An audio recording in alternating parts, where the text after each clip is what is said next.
Corsairs instill pride across campus. Every day I see more and more people wearing the blue and gold colors. The football coach, Vince Lombardi, once said, "Leaders are not born, they are made. And they are made just like anything else, through hard work. And that's the price we pay to achieve that goal or any goal. And that's what we do in our athletics program."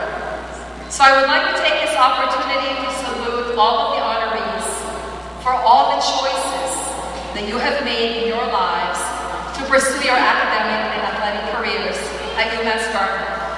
I want to thank all of you for what you have done to bring and foster more affinity, more visibility, and more prestige for UMass Dartmouth. And I convey to each of you, not just the inductees, but to your families, my personal congratulations and my best wishes for the continuation of your successes in your careers and in your lives. Thank you. When Ian Day first came to the UMass Dartmouth campus, one of the first events he ever attended was the Corsair Hall of Fame. He loved it. He loved the story. He loved the speeches. He loved the camaraderie. And he came into the office the day after the event and he said, "So where is the Corsair Hall of Fame?" I said, "Geez, Ian, we don't really have one." And he put his mind to the project, and through the cooperative effort of a lot of people on campus, but the bus was driven by Ian Day. The reason that we have that beautiful Corsair Hall of Fame upstairs was because he had a vision in his mind that he wanted great things for this athletic department. So I always want to personally thank him for doing that, because he's given this university something that the athletic department can be proud of. So bringing greetings from the athletic department, our Director of Athletics, Ian Day.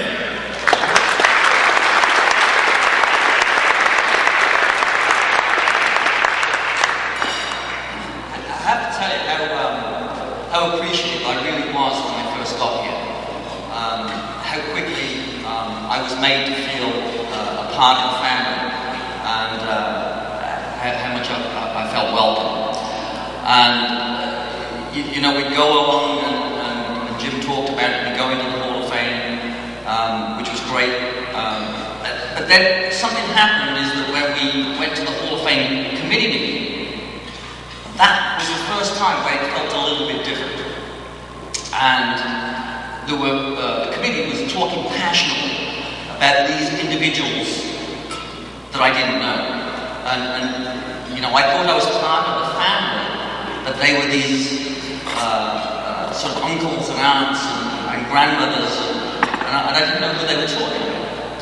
But then I'd come to the Hall of Fame, you know, 6 months after that, and then I'd hear them speak, and then we were part of the family again.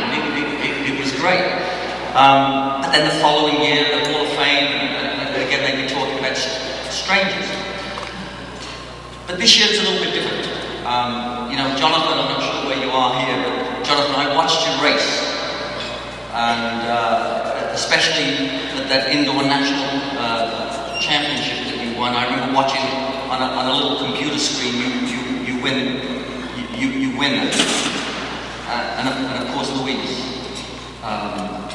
who made me one of the nicest people that I ever met, and who was one of the first to make me feel welcome. You know, when I first arrived here, Louise, she said to me, you know, I've been anxious for you to arrive because I want to learn so much from you. And yet, if the truth be known, I learned more from Louise than she did of me. And it's still hard to believe and difficult to realize that she's gone. Mark, Kelly and Kelly, right now you're still distant cousins to me until I hear you speak tonight. You're not part of the family until we get up here. And the 1988 baseball team, you know, of course I didn't see you play. I've never seen you play. I didn't get here till 6-7 years ago. But I have to tell you, I've met your coach. I've had the opportunity to spend some time with him on a number of occasions. And if it's true what they say, that a team reflects their coach, And all I can say is that 1988 team certainly probably had a lot of character. You know, tonight's special. It's special because you're special. And you know, on behalf of UMass Dartmouth Athletics, you know, I want to thank you for your loyalty, for your dedication, and all the hard work and success that you brought to UMass Dartmouth Athletics. Thank you.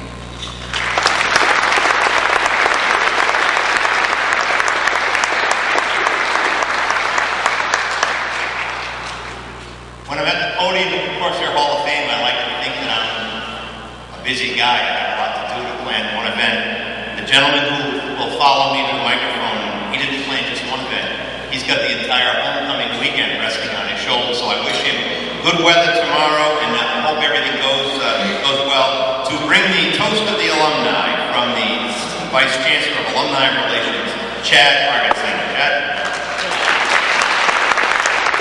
Thank you. It's a pleasure to be here tonight. On behalf of the Alumni Association and the 53,000 UMass Dartmouth alumni, please raise your glass and join me in toasting the Corsair Hall of Fame Class 2013. Cheers.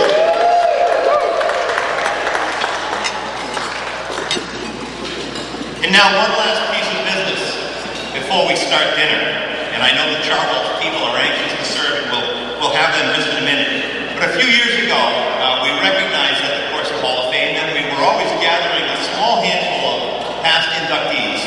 And a little over a year and a half ago, when we opened the Corsair Hall of Fame, we had what I thought was a record turnout. We had 14 past Corsair Hall of Famers.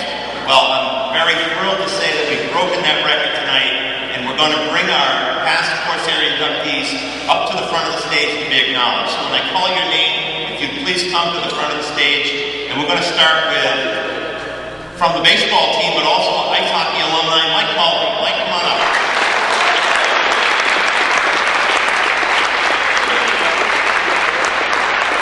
A very recent alum, just 1 year ago tonight, he was inducted, Matt Quinn, from the SMU club football team. Come on up, Matt. He's in the room, I know he is. There he is. Going back into the archives, he's actually still with us in the athletic department, working in the equipment room. Ken Fonseca. Ken, come on up.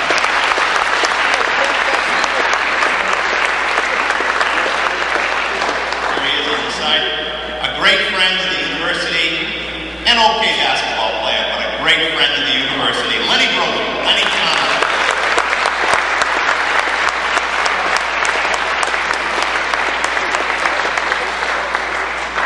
One of the all-time great track and field performers, Peter Kaczynski's here. Peter, come on.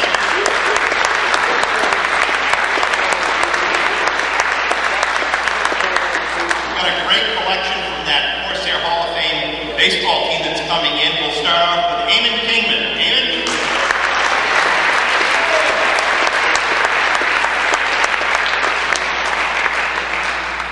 There were other pitchers on the baseball team, but I was told the only real pitcher was Mark Frozen. Mark, come on up.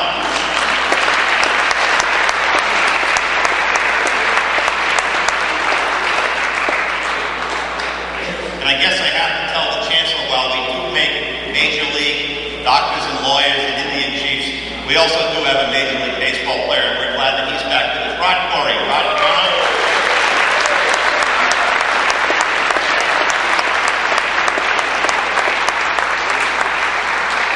One of the assistant coaches on that team and a baseball Hall of Fame inductee, Dave Hurley's here. Dave, come on.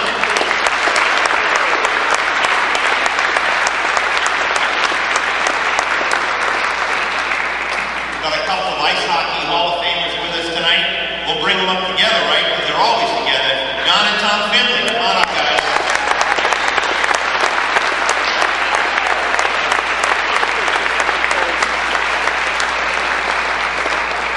Another great ice hockey player with us tonight for our talent induction, Steve McDonald's here. Steve, welcome back.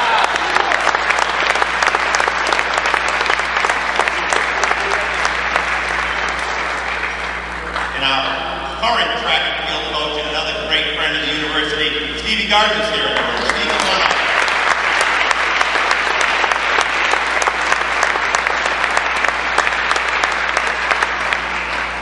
now it's time to call any of the other Hall of Famers that I've missed. John Freeman is one of them I know I missed. John, where are you?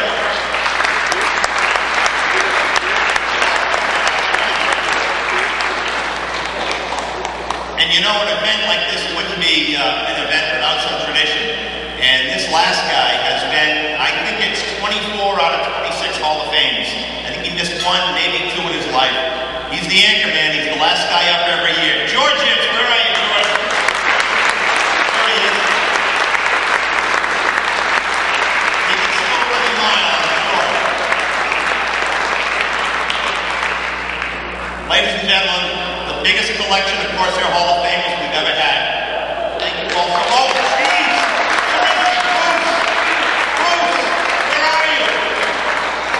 Up here, Bruce, will you please? The old ball club himself.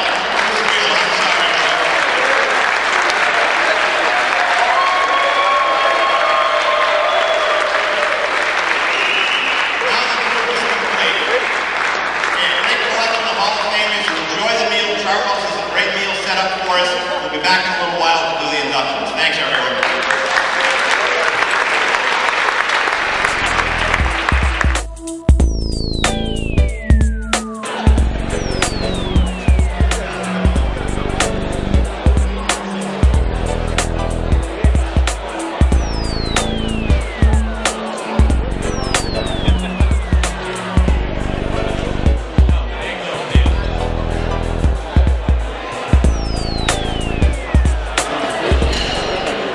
Time for the induction ceremony. And for those of you who have not been part of a Corsair Hall of Fame in the past, this is where we bring not only the inductees, but also a presenter, someone who they know quite well, to make a presentation and introduce the people. And then we have our inductees come to the microphone.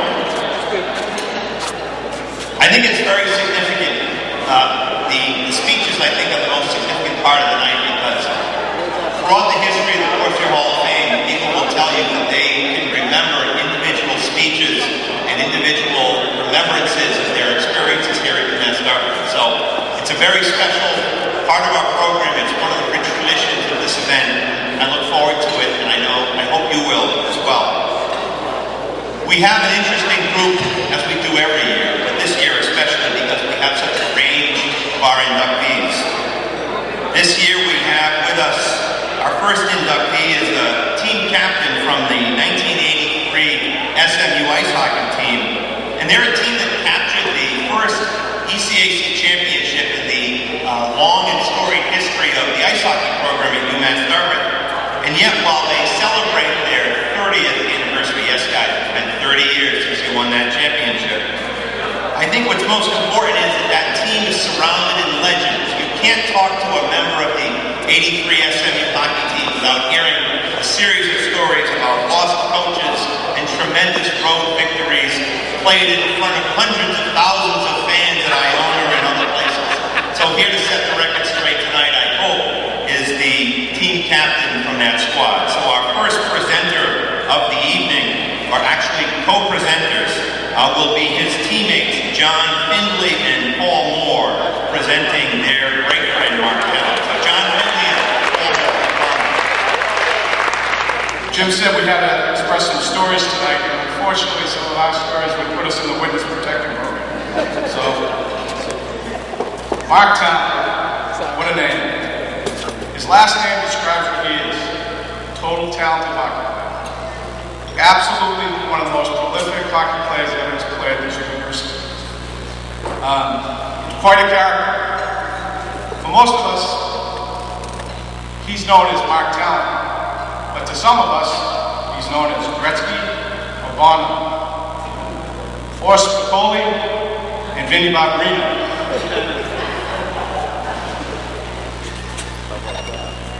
Mark's, a couple of words that Mark taught me in school was dude and audacity. And it took us 2 semesters to tell him it started with an A and a U, not an O. Mark's freshman year, I wasn't around because I started the next year with my twin brother and another couple of people sitting over the table. Mark's team, he led the team in scoring, and out of the 30-team Division III teams. We finished second. We didn't get invited into the playoffs that year. I think what Mark was called Black Tuesday. Is that what it was? Mark also started with 8 freshmen on that team. When Mark was a senior, the captain of our team, he was the only one left in that class on the team. He persevered. His sophomore year, he led us to the finals against Bentley. Again, 30 teams, 4 teams get voted in. That's it. It's not like the Yankee Conference now where everyone wins a trophy or, 8 teams get in the playoffs. ECAC, East, West, North, South, Divisional, whatever. It was 30 teams, 4 teams. That's it. Mark, I actually sent him a picture of him scoring the go-ahead goal against Wesleyan his sophomore year. I found it. I can't tell him where I found it, or I'd have to kill him. I did find it, and I blew that one up. Again, his junior year, we got ripped off again. Because again, it was a vote. It wasn't where you finished or what your record was. But Mark, again, was one of the top leading scorers on the team. Mark's senior year, we lost our coach. He basically left to take a big job at the state, and we got an interim coach who didn't go to away games. So Mark, myself, my twin brother, were coaches of the team in the away games. It's tough to explain that situation, but we did have a 21-year-old guy that was on the coach of the controller of the school, Jim Costa, who was good enough to help us out on our away games. That was quite a tremendous season for Mark. He captured the MVP of the tournament. He was, again, one of our leading scorers. It was just a tremendous season for him. The funny story, though, I got to tell before I bring Mark up here is, this is classic. We beat Wesleyan. They were already announcing what time the Wesleyan buses were going to leave for Iona. Remember that, Tal? It was just going right up our spines. So we blew them out 7-3. So our normal, after we win, everyone close your ears now, grab about 10 cases of beer, stick in the back of the bus, and we're heading to Iona.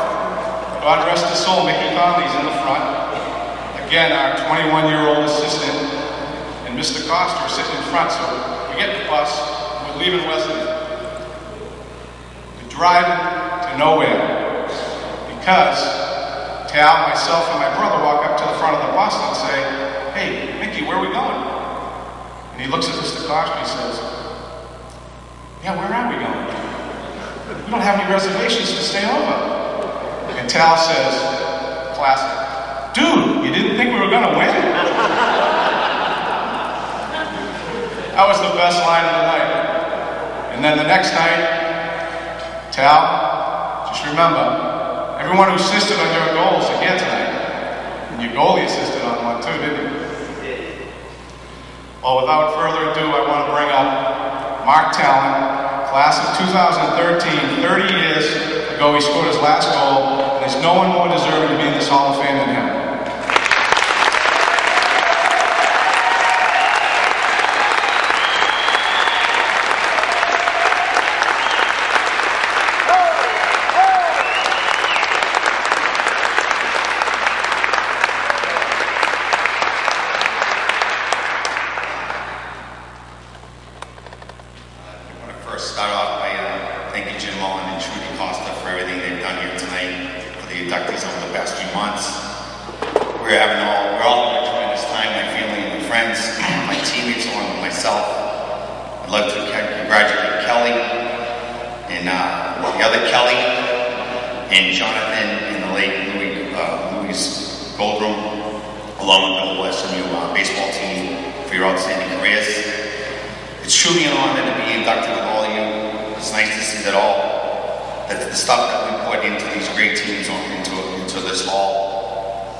to be inducted tonight. It's such a privilege to be part of a prestigious group and amongst the past alumni that made this school so special.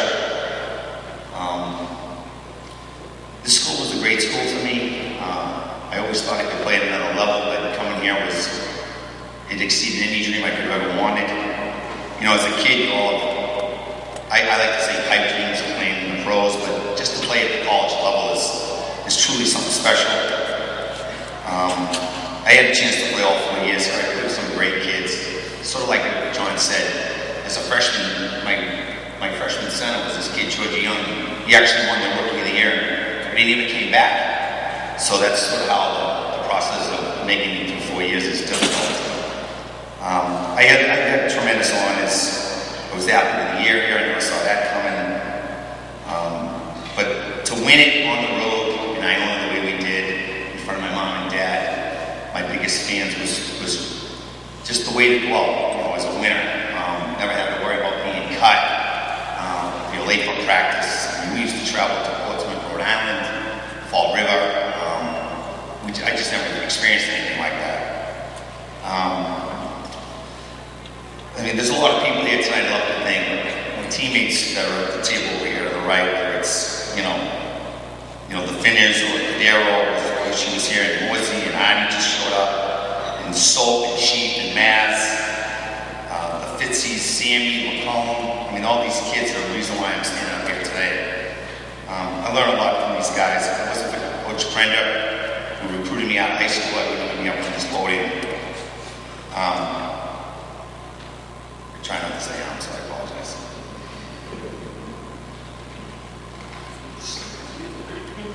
Brutal.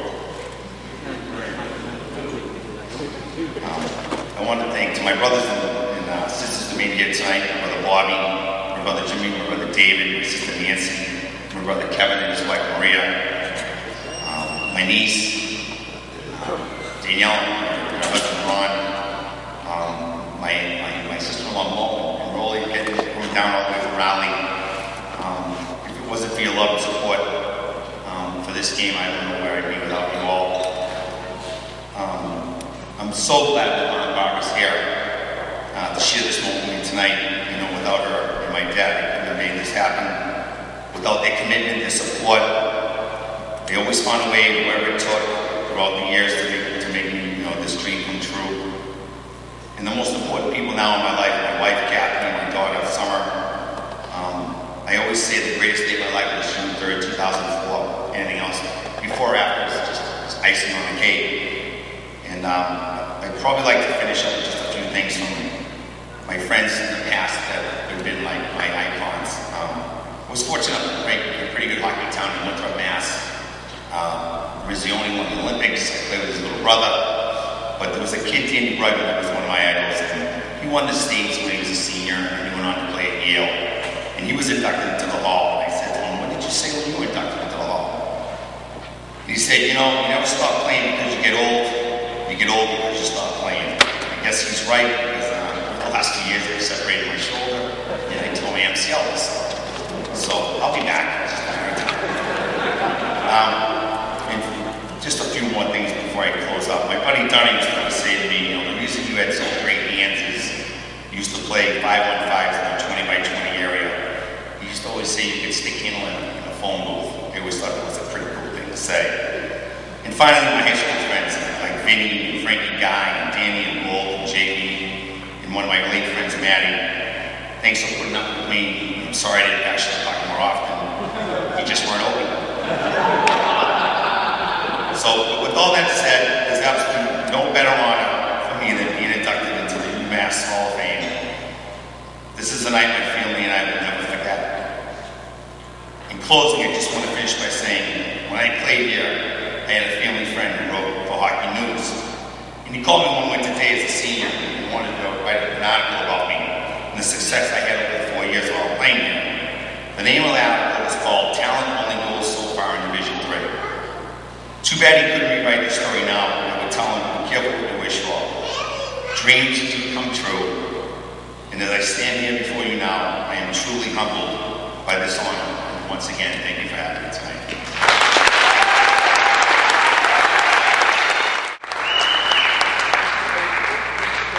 As is yet another tradition here at the UMass Dartmouth Hall of Fame, for those of you who don't know, in addition to working with the Corsair Hall of Fame, I also serve as the NCAA compliance officer in the athletic department, and I want to let Mr. Finley know that there is no statute of limitations on rules violations, and I'll be calling you Monday about that deer in the back of the bus.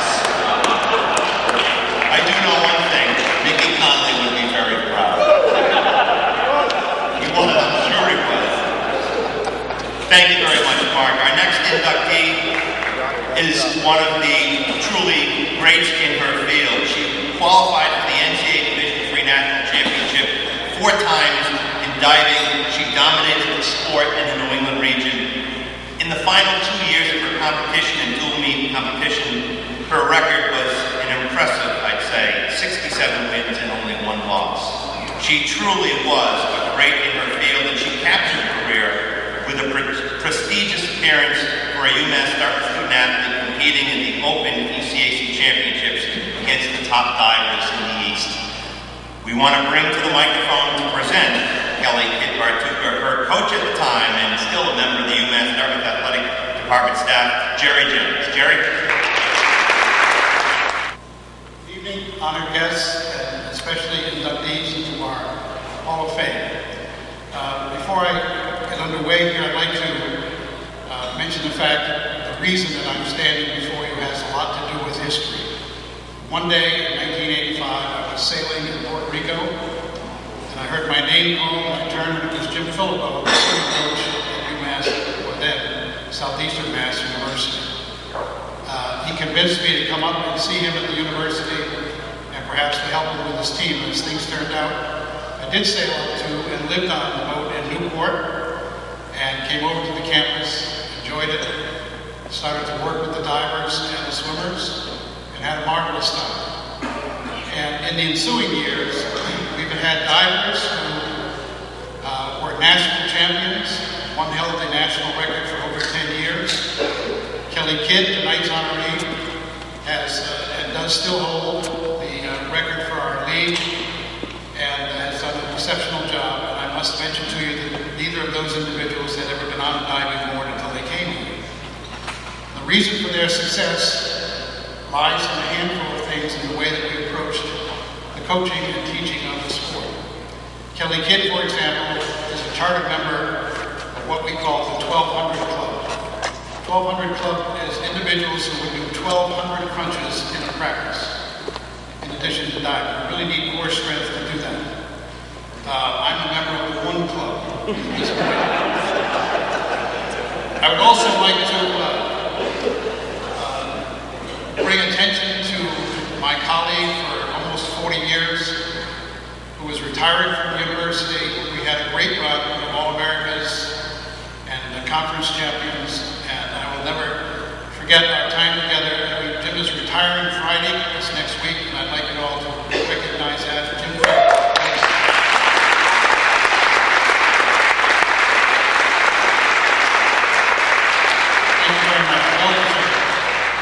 Kelly Kidd came on the pool deck like so many of our divers did, having no background in the sport. She was a young woman with quite a purpose in life and so many things in so many ways. And I could see immediately that we had yet another gem here. This university has produced so many spectacular athletes in that and other sports, but our luck seemed to come from those individuals who had athletic talent and drive and composure, and we could turn them into the best divers going because we always taught them how to do the hardest dives that one could do with the competition. No one else could do these dives. We learned them early, we took our lumps, and we had a great time in learning them. So by the time we got to championships, we were not nervous or anxious because we had won those championships in our practice sessions, year in and year out. I'm reminded of one story that happened when Jim and I were competing against, I think it was the University of Rhode Island one year, and they had great diving and they had great swimming. And we were ahead of them going into the diving stanza. And the coach was telling, the Rhode Island coach was telling his athletes, okay, now we go down and get into the diving. And one kid who knew what we had said, are you crazy? They've got the national champion down there. And we did. And as a result, we won that and won the contest. So the kind of diving that we have produced here has been marvelous. And Kelly Kidd is a great example of that. She did the strongest list we could see in New England in all the years that she died. She was a gracious champion. She is a wonderful woman who now has a terrific family. I met her husband when she was here at college. She has two fine children, and she has a very nice life and is one of my all-time favorites in terms of hard work, ethics, and perseverance. I present to you for induction to our great Hall of Fame, Ms. Kelly Kidd Barduca.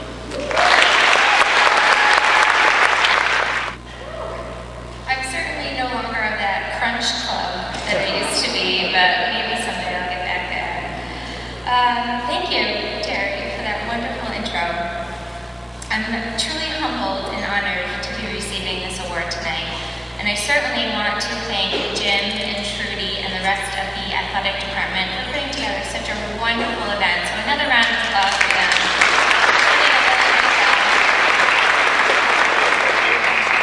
It's actually been about 7 years since I've been back to UMass, believe it or not, and I couldn't help but chuckle when I pulled into the university tonight because it reminded me of the very first time that I actually visited UMass Dartmouth. My wonderful mom took me on this crazy road trip. It was about a 3-week road trip, and we traveled all up and down the East Coast to visit all different colleges, and our very last stop was actually UMass Dartmouth. So we traveled down the then extremely deserted Route 6, and I thought, oh my God, what did I get myself into? I can't do this. And then we pulled up to the school, and we met a couple of people, and I thought 2 things. The first thing I thought was, what is the word wicked? Why does everyone keep saying wicked? What does that mean? I'm a Jersey girl, so I have no idea what they're talking about. The second thought, which I'm pretty sure is probably everyone's thought when they come to campus, is I felt as though Massachusetts must have run out of construction materials, and concrete was probably the only thing that was available in Massachusetts because everywhere you look is concrete. So I have to admit my first impressions were a little rough, but after I got in here and I started touring and I started meeting all the fabulous people, I instantly knew that this was going to be my home for the next few years, and I'm so glad that it was. So it was probably a few weeks into my freshman year, and it was by sheer happenstance that I was late for class one day, which I was never late for class ever. And I saw this beautiful, huge poster for the swim team. Join the swim team, all the great things about the swim team, what the swim team can do for you. And in little tiny wording at the bottom of the poster it read, oh, you have diving too. So I thought to myself, I could give that a try. And I actually did have a little experience with diving, believe it or not. My sisters and I grew up in a very small lake in New Jersey, and there happened to be a diving board there. And believe it or not, there was a diving team, and we thought that it was a great idea to join the diving team. Diving practices, however, usually consisted of one of us daring the other one to put on a full-body wetsuit and cannonball ourselves off the 3-meter board and attempt to do dives that we had zero training to do. And we certainly got a lot of bumps and bruises along the way, but we definitely had a great time doing it. So I figured, I had a good time doing that. So, with that said, I ran back to the dorm, I grabbed my wetsuit, and I headed to the pool, and I guess you can say the rest was history. It was a great ride. It was a true experience and something that I will never forget about for the rest of my life. My college and my athletic experiences here were wonderful and enhanced and challenged my life in ways that I never expected. And it was a huge part due to the people that were in my life at the time. It wouldn't have happened without those amazing people around me. These people are the true reason why I am here tonight, and so I want to take this time to truly shine some light on them and make sure that they know the impact that they had on me in order for me to be here tonight. As I mentioned, I made amazing friends, and I'm lucky enough to say that I still have those same friends today. They were truly a great group of people, and they inspired me and taught me things I never knew, and inspired me in ways that I never knew would be possible. And so I want to thank them first for being there pushing me in more ways than I ever anticipated friends would be able to do. College would not have been the same without them, and I am so lucky to have the same friends in my life today. One of my closest friends at the time, actually, was this really cute guy that I met at freshman orientation. His family was from Italy, so there was this Italian Boston accent that came out, and as a Jersey girl, not only could I not understand the word wicked, but then you throw an Italian accent on top of it, and you just forget it, the communication was completely lost. But I thought he was pretty cute, so I'm like, all right, I'll stick this out. Well, luckily, our junior year, we started a wonderful relationship, and that relationship blossomed into the wonderful marriage that I have today. My husband, Frank, was just a great friend who would show up randomly at meets, and I didn't even know that he was coming, and I would hear him cheer over the crowd, and I instantly knew that he was there. He was so supportive and so great, and cheered me on when I was doing wonderful, and cheered me up when I hit challenges, and his support was truly invaluable to me and still is to this day. So, I want to first thank the university in some cosmic way for bringing us together. And then I want to thank you, Frank, for being there for me then and being here for me now and supporting me through everything that I have done. I love you very much. I'd also like to thank my parents who couldn't be here tonight. They actually live an extremely tough life and are vacationing in the Bahamas right now. So, unfortunately, they couldn't make it, but I do want to give a shout out to them because they were truly an inspiration to me through this time. They are truly the ones who, first of all, they originally bought me the wetsuit, so I guess that kind of started this whole thing. But they urged me to pursue athletics and diving, which I probably never would have gotten involved in if it wasn't for them.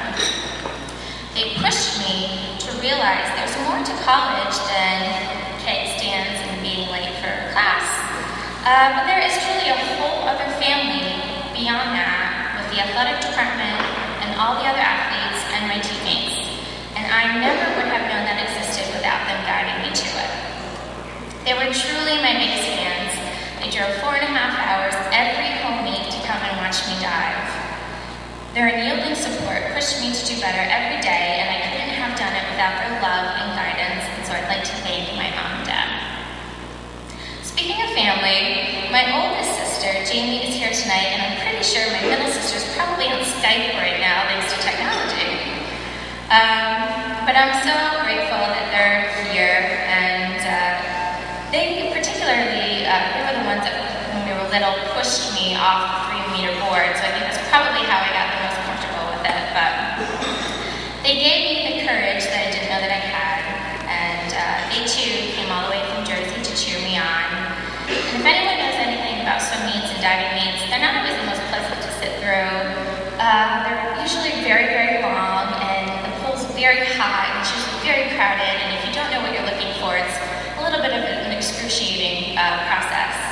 So I appreciate so much that they came up and they supported me and they hung out with me and they were here for me when I needed them most, so I'd like to thank them. Lastly, to my coach, Jerry. I want to express my sincerest gratitude for the contribution you made to improve and enhance my life. Being a part of this team intensified my college experience and continues to have an impact on me today. Since college, I have unfortunately hung up my wetsuit and moved on to new life experiences and challenges. I had a wonderful life experience when my son and my daughter were born, and a challenging life experience when my son decided to dump a milkshake into my purse, which just happened on Monday. I had a wonderful life experience when I got promoted at work, and I had a challenging life experience when my president called me Lisa for a month. I had a wonderful life experience when my family got together for a summer vacation, and I had a challenging life experience when my grandmother passed away. But throughout all of that, I have always reverted back to the teachings that you embedded in me. Life will bring you good experiences, and life will bring you challenges, and when those challenges come, I will be able to look back and say, this is nothing compared to hurling my body off of a 3-meter board and attempting to do 3 flips and 3 twists at the same time. And Jerry, I have to tell you something, you're absolutely right. It is nothing compared to that. Thanks to you, I have continued to practice the success principles and strategies you have taught me during my time here. You truly made me feel a part of something much bigger than myself. Quite frankly, there are truly no words that would adequately convey how much you meant to me as a coach and as a mentor. Without fail, you cheered encouragement as you watched me nervously climb that cold 3-meter ladder and peek over the edge and think, oh my God, there's no way I'm going to do this. Just as often as you cheered me on to become a better student and a better person. You pushed me to achieve great success in my athletic, academic, and personal life, and tonight is truly an undeniable proof of your encouragement. You saw in me an inner strength that I myself would not see for years to come, and your encouragement provided a fundamental piece of the foundation upon which I continue to learn and grow as a person today. Coach, I am eternally grateful to you. I will never forget that you were and are always there for me. Thank you again to everyone here tonight. I will truly remember this for a lifetime.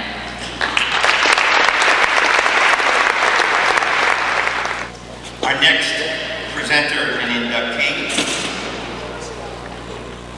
she was outstanding in her field, qualifying 3 times in the NCAA championship in track and field, also a starter for 4 years on the women's soccer team. And yet I think if there's one thing that I look at when I write the biographies about students, I look at Kelly Fitzgerald, and I have to believe that there has probably never been a finer student athlete in terms of her athletic and her academic accomplishment. I won't bore you with her accomplishments, but I will tell you that no student athlete at this institution in the last 15 years that we've presented academic awards has ever received 3 top scholar athlete awards on this campus. It's only happened once, and it was done by Kelly Fitzgerald. So to present her, his former student athlete is her coach, John Hurd, to present Kelly Fitzgerald. John? Thank you, Jim. It's with a great deal of pleasure that I get to introduce Kelly Fitzgerald, an inspired choice as the latest inductee to the UMass Dartmouth Athletic Hall of Fame. Let me start off by saying, this is for me, but also for all you coaches out there. I know you've been through this. Anyone who might want to be a college coach, you're young in their careers. When I first started coaching, someone once told me, put his finger right at me and said, anyone who places the success of his or her career in the hands of 18, 19, or 20-year-olds is a nut. And Dr. Grossman, I know we have a lot of student athletes here, but not all of them are outstanding in everything they do. And anyone who's been coaching in college for a certain time knows that some of them are nuts. College students sometimes make the wrong decisions at the wrong time. They often don't plan ahead or look ahead. They sometimes compartmentalize their lives, but they can't see how one part is going to collide unfavorably with another part. College students really can drive me nuts. So I learned if I wanted to have a long career as a college coach, this is what I had to do. Every 4 or 6 years, I had to recruit someone like Kelly Fitzgerald. Now, Kelly was an accomplished javelin thrower in high school, where she was coached by a guy whom I had tried to recruit earlier, named Victor Renzi. And she was also a proficient soccer player, where perhaps because she was left-footed, I don't know, terminology in soccer keeps changing, but it used to be a forward, now it's a striker. Is that okay?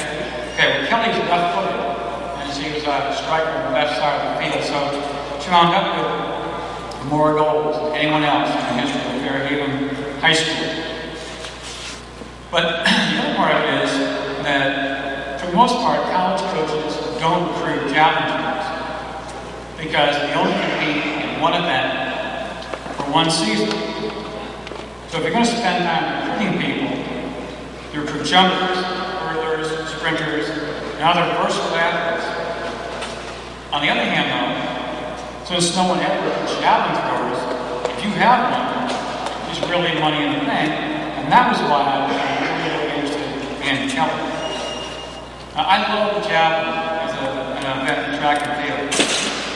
Not only is the javelin a really beautiful thing to watch, but you can tell almost immediately when it leaves your hand what you've done by looking at the flight characteristics of the javelin. You can figure out what you need to do, you need to adjust from throw to throw, almost as soon as it hits the ground. So being a student of javelin is important for any thrower. So I was Kelly's coach for her first 2 years at UMass, and when I got smart, I hired her high school coach, Dick Morency, as my throws coach. But it was during one of the practices of her freshman year, when she got off a throw, I asked her, so Kelly, what did you think about that throw on that field? She looked at me and said, honestly, coach, I have no clue.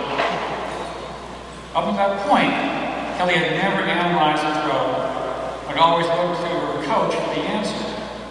And I knew that Kelly was going to be a national caliber thrower. She was going to go to the nationals, and oftentimes coaches in the stands, and she was going to have to coach herself. So honestly, coach, I have no clue. Just wasn't going to cut it. Now fast forward 4 years later. Kelly had already competed in 2 national championships, and she was with her javelin teammate, Lisa Pasnick, and also our other track and field inductee, John Corsair, at Wartburg College in Waverly, Iowa. Over a national meet seemed to be in the Midwest, and from the Midwest, I apologize, but it's so boring out there. Now, Vic Morency had not been able to make this trip, but Kelly had progressed so much that she was not only able to coach herself through the rounds, but she also gave really valuable assistance to Bruce, who became an NCAA national runner-up in that competition. I was so truly impressed by how far Kelly had traveled as an athlete over the course of her 4 years. A torn ACL suffered in the last game of the summer soccer league before her sophomore year had not gone to the NCAAs that year, or it would have been before. In that ACL reconstruction, I've never seen anyone as diligent, as conscientious, and as dedicated to rehabilitating himself as was Kelly. And that really was Kelly all over. As Jim Mullins mentioned, before I was 5 years in the finance area of Charles School of Business, 2-time Robbins BCA Scholarship Athlete of the Year, something I don't think has ever been done, never heard of. Kelly rarely let up on herself. Sometimes I think Kelly took her goals better because her personal standards were really that high. Now, that didn't mean that Kelly didn't have moments. If the flight of that javelin, once it's out of her hand, didn't have those perfect flight characteristics that make the javelin such a great event to watch, the tail shivered, or the nose of the javelin up and came around and went down, Kelly would give the bending javelin just the most hardest mean stare I've ever seen. She'd stomp off the runway, and I remember this. She would reach back, she would tear out the scrunchie from her hair, shake her hair out, tie it back up again, and stomp out after her javelin. And that was a sign of frustration that athletes of Kelly's caliber have, and their effort doesn't meet the perfection that she demands of herself.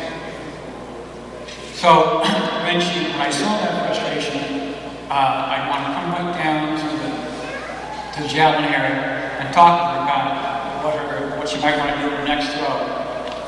then a voice would come into my head, and I'd say to myself, do you really want to go down there right now and talk to an angry woman with a spear in her hand? So maybe I heard that voice is the reason I'm here to introduce Kelly tonight. And that's the deal. Kelly is the real deal. For all coaches, present and in the future, if you want any longevity in this profession, here's what you need to do. Every 4 or 6 years or so, you need to recruit an athlete, a scholar, and a person. Repeat that. An athlete, scholar, and a person. Like Kelly fits forever. It is such an honor to be standing here tonight being inducted into the UMass Dartmouth Hall of Fame. Thank you to the Hall of Fame for selecting me, and congratulations to my fellow inductees. I wouldn't be here if it weren't for the influence of a number of people who have joined me for this celebration. I would like to thank all of the coaches and teammates that I played with, especially Coach Hurd and John Garcia. I would also like to thank my husband, Sean, who saw me through my college career and provided just the right balance of fun to offset my obsessive studying and practicing. Finally, and last but certainly not least, my family. Without their love and support throughout the years, I would never be standing here tonight. They passed along their athletic abilities, gave me someone to look up to, taught me commitment and dedication, encouraged me to get involved as in many things as possible, even though it took all of our time, tried to remind me to always have fun, and taught me my most important life lesson: play hard or don't play at all. Jim, John, and Mom and Dad, thank you. I can only hope that Sophie and Blair can one day look back at their early lives and feel as lucky and as thankful for their family and for the people in their lives as I do about mine. Thank you once again to the UMass Dartmouth Athletic Department and to the Hall of Fame for this wonderful evening. Thank you. Just a quick insight into how the Corsair Hall of Fame actually works. The committee takes induction nominations, we review, we weigh the pros and cons, and we vote on inductees. And then every once in a while, we just wait for the 5-year span to expire, because every few years we get a first ballot Hall of Fame. Tonight we have a first ballot Hall of Fame. He was a 3-time national champion, a 6-time All-American, and arguably among the top 3 athletes to ever don the blue and gold for UMass Dartmouth. So to introduce and present John Garcia tonight is his brother, Xavier Garcia. Xavier. Good evening, everyone. I've actually been eagerly anticipating this day for weeks, ever since my brother Jonathan asked me. As a matter of fact, I had a nightmare last night about this. The room looked exactly like this, and all of these faces were just like this, except this podium completely fell apart. And the microphone fell, and everyone just left and left me standing here alone. It was terrible. But anyway, no, like many of you, I recognize that the chances to come together as friends and family to celebrate the achievements of our loved ones is an extremely invaluable opportunity, which is why I'm just so blessed and honored to make this introduction. This young man is not only the most decorated athlete in UMass Dartmouth history, as you've heard, having won 3 NCAA championships and being honored as a 6-time All-American in track and field, but he also holds 10 school records in both the collegiate and high school level to prove it. And along with running his own successful media and design digital agency, he's been coaching high school athletes just like himself, inspiring them to be not just the very best runner, or not just the very best jumper, but also the very best sons, the very best students, and the very best neighbors in our rapidly transforming culture. Now, what you may not know is that he's also a youth pastor, working with kids ages 4 to 12, teaching them about the love of God. And even though he might not admit this to you, his unselfish and humble heart was and continues to be the main reason for his great success. So be prepared to be inspired, to laugh, and to, more importantly, to better understand what made his gears just go so fast. I don't want to waste another moment, so please give an energetic welcome to my brother, Jonathan Garcia. Wow, thank you. This is truly an honor. It really is. I've never experienced anything like this. I want to thank you, Matt Stockman, for the athletic program, and I want to congratulate the inductees. Congratulations. I'm in awe, really. When I competed here, every time I put that Corsair logo on my uniform, it was an honor to represent them at nationals. And even though I may have been 1 or 2 out of the 3, or alone at certain meets when I got further in the year, when Kelly or Bruce left, and I was alone, but I knew that back home the team was cheering me on. So thank you, my Starbucks track team, my friends Chris and Yusef. I'll be honest. When I was in high school, my last few years, I think it was New England and all-state meets. I performed well in high school, but I didn't do well in those large meets. I didn't compete to the level that I wanted to. I actually fell at the biggest meet of the year where all the scouts were at.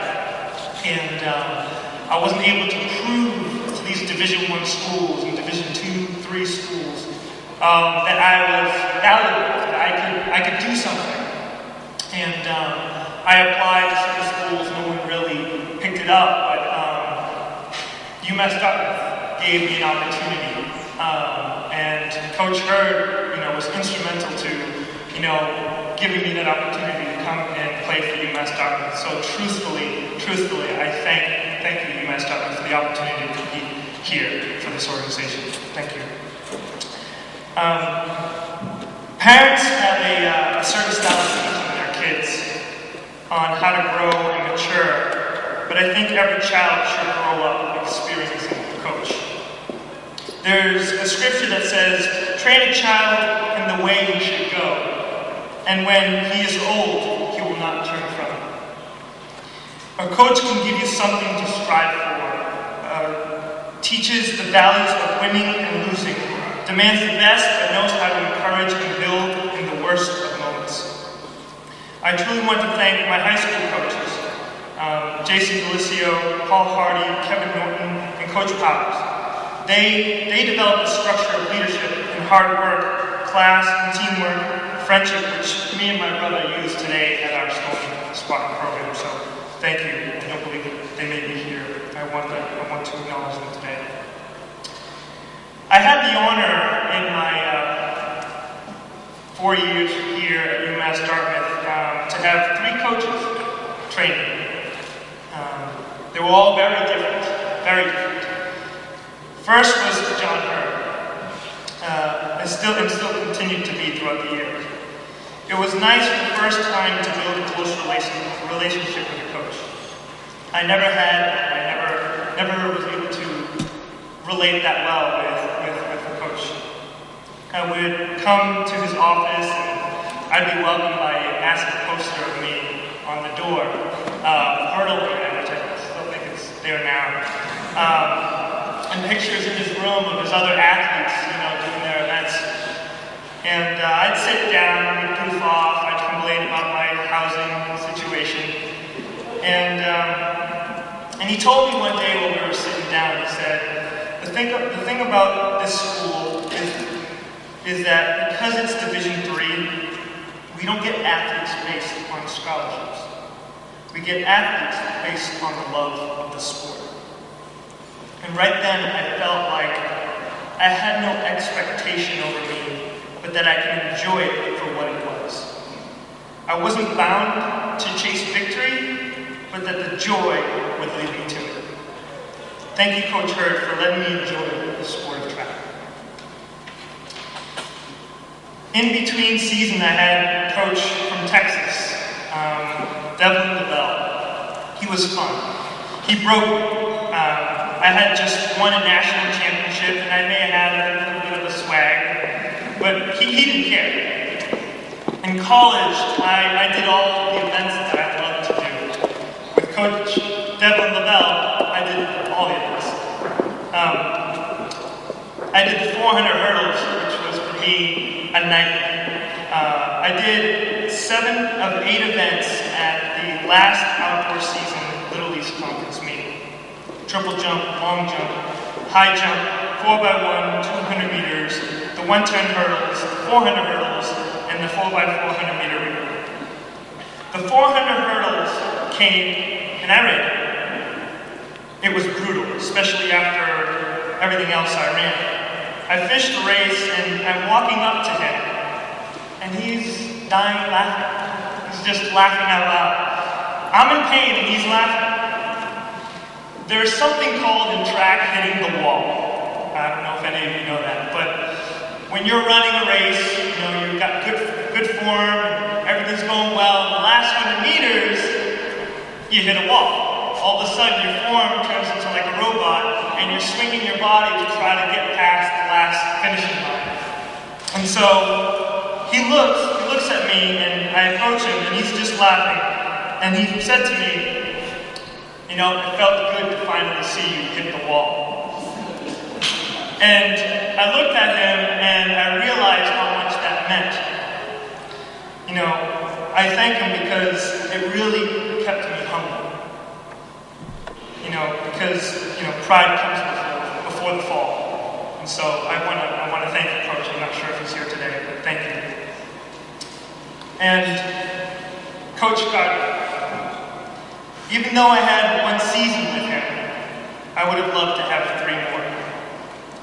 During my recovery back from my redshirt season, I was determined, and he helped me feel that energy with new training regimens and new motivation.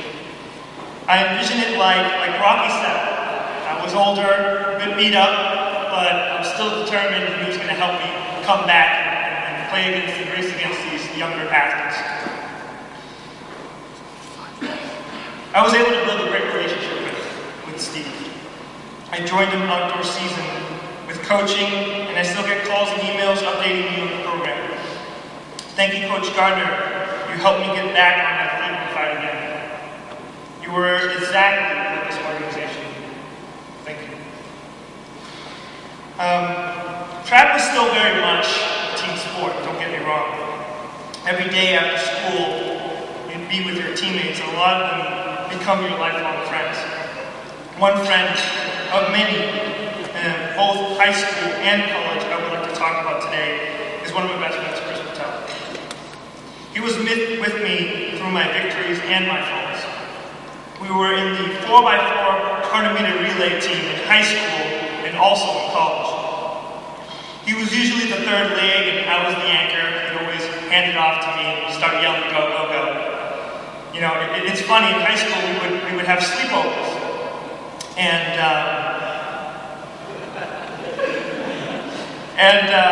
you know, we'd watch stand-up comedy. You know, just to forget about the meet the next day. And, but one thing we didn't realize, it didn't matter what you did. You'd still be laid up until like 12 in the morning being, "Hey man, you still up?" "Yeah." So, but it was fun. And, you know, we continue that friendship today and through college. He was always able to motivate me, always able to get me going and get me ready for my race, holding my blocks, cheering me on, handing the baton to me. And, you know, some friends, you know, they lead you in certain ways in life that aren't good, but I can truthfully say that, Chris, you really led me to a good life. Thank you. Thank you very much. My family. I couldn't do anything without the support of my family. I was so fortunate enough to grow up in a home that my mother and father were so supportive. They collected all my newspaper articles and awards, and always remind me of what's most important. In my freshman year in high school, I joined track, and I fell in love with it. I fell in love with hurdles. I competed against the fastest hurdler in the state, who was from Reading.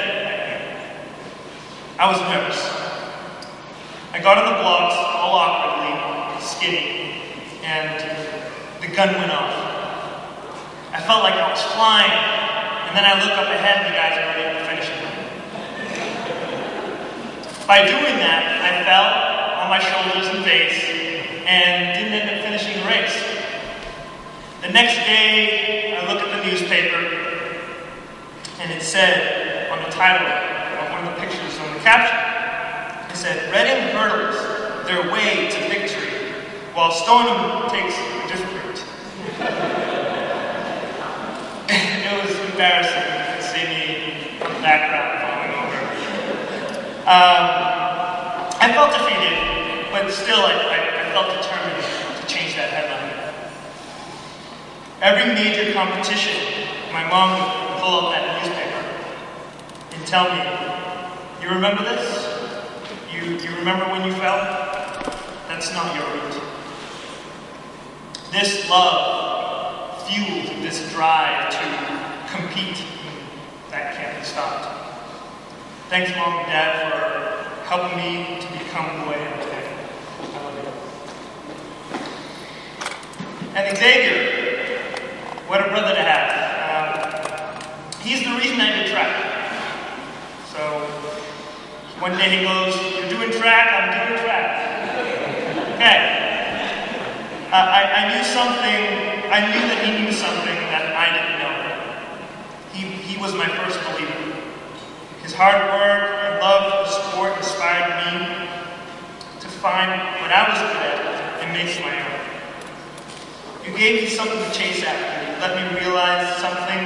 Sometimes you win, sometimes you lose, but the victor keeps fighting. If it wasn't for you, bro, I would probably be in the NBA. I probably wouldn't be here right now.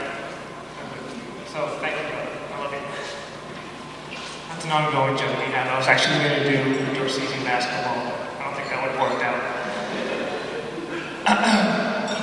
And ultimately, I want to thank God through my Lord and Savior Jesus Christ for edifying me, building me up in my weakness, and giving me the peace through His Word.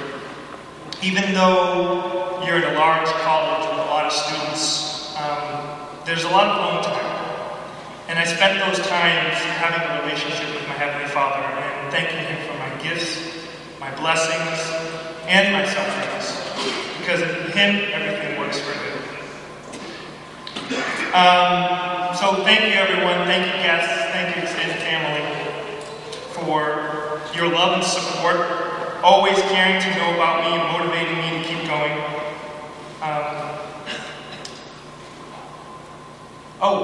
Kevin and Wendy, thank you so much. They're the trainers here at UMass Dartmouth, and I was during my redshirt season, they took care of me. They put me back up, put my pieces back together, and sent me back off to win another national championship. So thank you, and also for the top secret information about the Monday's masseuse, the free masseuse. That was phenomenal. I've started a new journey, as my brother has mentioned, track coach, and all the things that have been given to me, I am now passing down. I remember when I was in high school, I didn't really have the money to buy gear, and Coach Norton would give me shoes, and I wouldn't blow up my knees. So I've taken a side passion, which is, I started a sports line called Prospect, and giving these kids training gear, stuff to work with, to become, to have just a desire to become good and to pursue that sport, whatever it is. And I just thank you that everyone who's really invested into my life, I'm going to do the same to these kids here.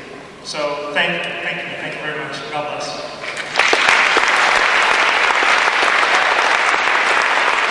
Our final inductee of the evening is a great friend of the athletic department who unfortunately left us far too young.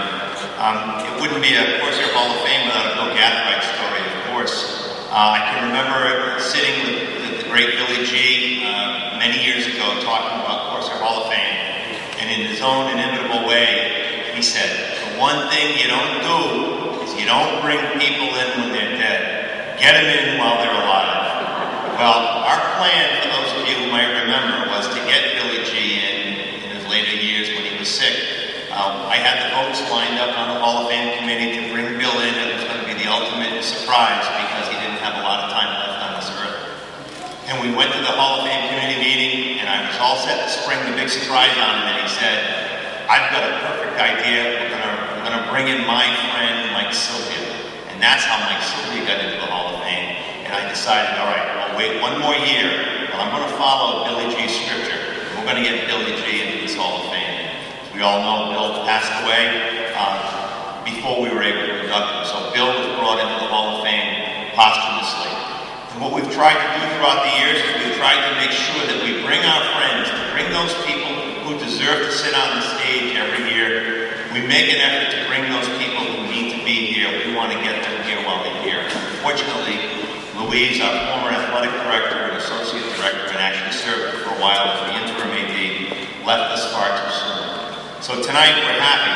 We're happy because we're bringing Louise into the Hall of Fame, and her name and the name of the other class of 2000 inductees will hang in the Corsair Hall of Fame forever. So we're very happy to celebrate the life of Louise Goodrum with her induction to the Hall of Fame. So to make the presentation for Louise Goodrum on behalf of the entire staff of the athletic department, I'm going to ask the interim athletic director if she would come up and make the presentation for Louise, Amanda Vinboris. Amanda?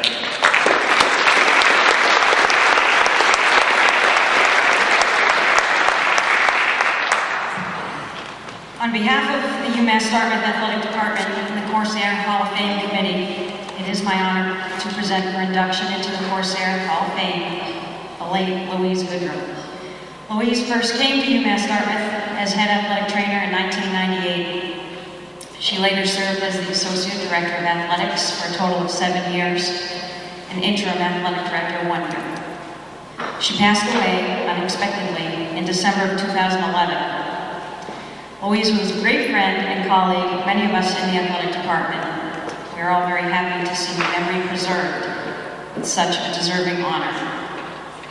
Ladies and gentlemen, to accept her induction into the Corsair Hall of Fame, representing the Goodrum family, is her brother, Philip Goodrum.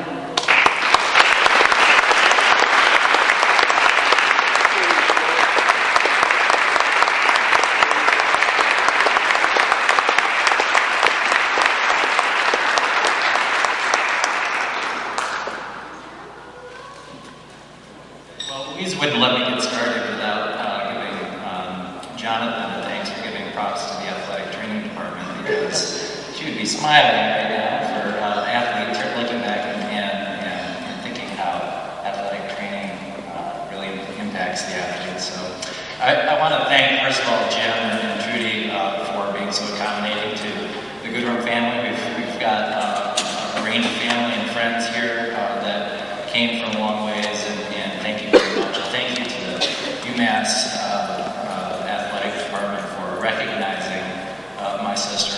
You know, I think of all the words that I heard today, and Louise, first of all, for those that knew Louise really well, they would know that she would accept this honor very humbly.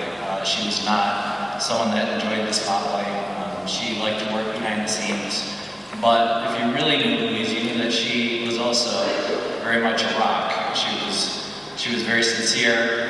She always had your back. She was a very good friend to people here, and she was a huge supporter of the athletic department and of the university as a whole. You know, the description of really trying to foster not just the athlete, but also the scholar and the person really resonates for me. Louise actually was an excellent athlete. She was a soccer player, a softball player. She was recruited. She had many passions, but she was very passionate about athletics, and she decided to pursue athletics and to merge that with her interest in medicine and athletic training became a perfect outlet for her. And she did that for many years, but what I think really resonates with people wasn't the skills and her capability as an athletic trainer, but really who she was as a person. So I know many of you miss her. I think about her all the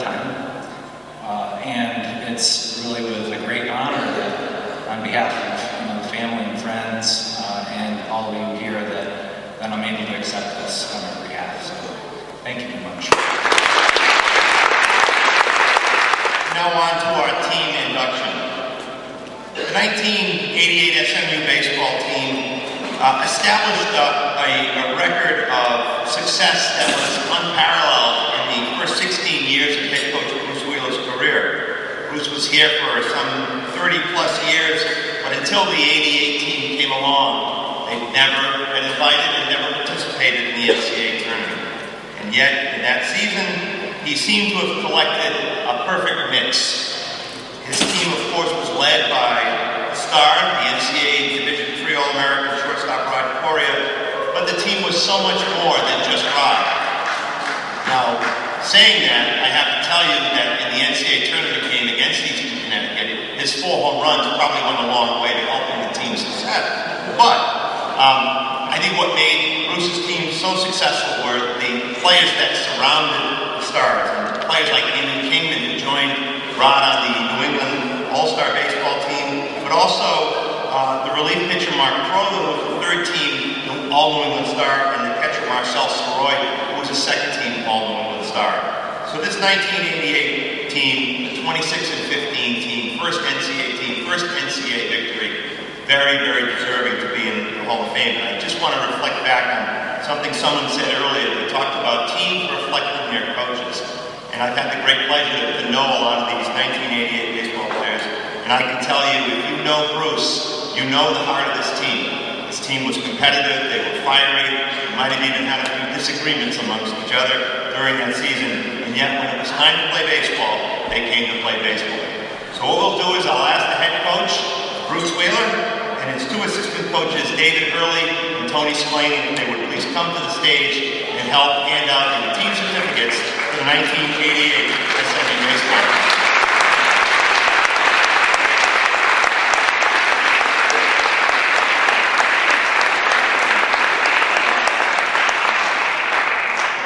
Now I know exactly how this is going to work. Bruce is going to tell Dave Hurley what to do. Dave is going to tell Tony Slaney what to do. And Tony's going to forget what to do.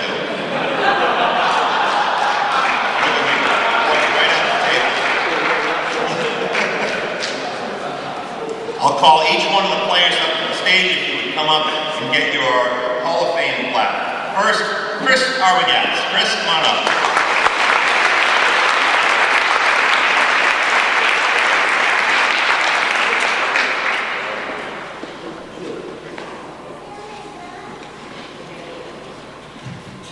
They're in alphabetical order. It should take a while. Our next recipient, Scott Brown. Scott, come on up.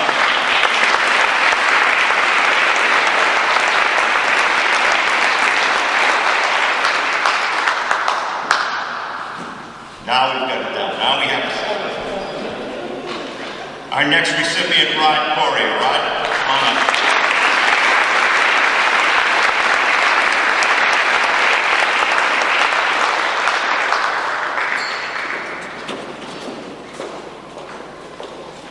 Next, Mark Crow. Mark, come on up.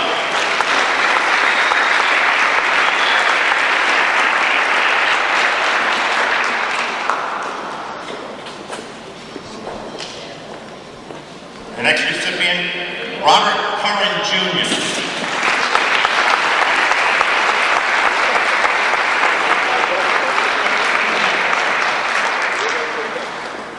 Next up, Randy DeBross.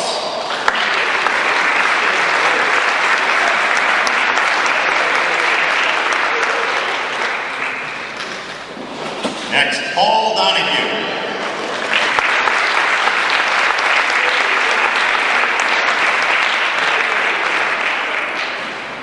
Next, Norm Dumont.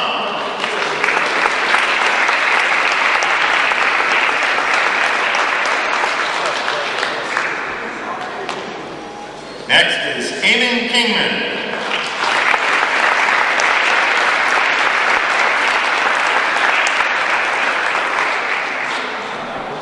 Next up, Tim Mosier.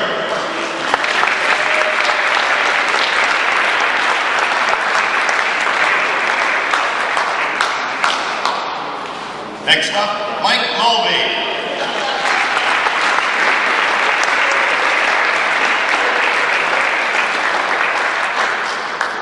Next is Todd Rembus.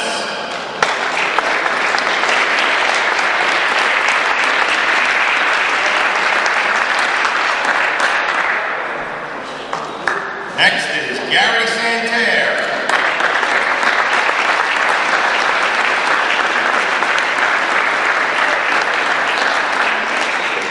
And our final inductee from the 1988 SMU baseball team, Marcel Soroy.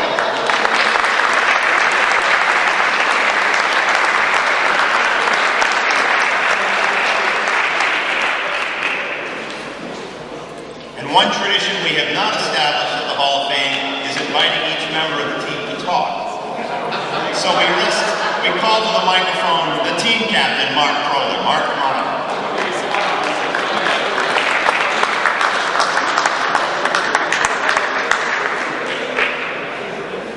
Thank you so much, and congratulations to our newest members of the Hall of Fame. Congratulations. Thank you, everyone.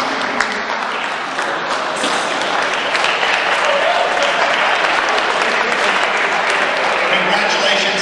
What I'd like to do at this time is I would like to ask the inductees if they would please rise. Ask our baseball team to rise, our teams. Ladies and gentlemen, the Corsair Hall of Fame is proud to introduce to you the inductees for the class of 2013. Our inductees, our team, congratulations to all of them. Ladies and gentlemen, class of 2013.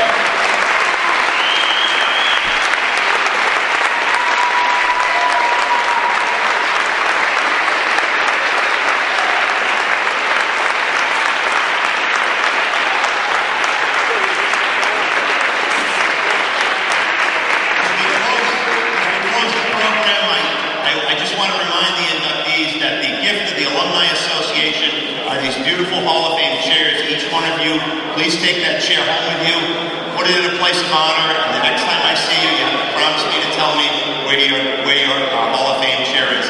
Ladies and gentlemen, that concludes our program. Thank you so much. I hope you enjoyed the evening.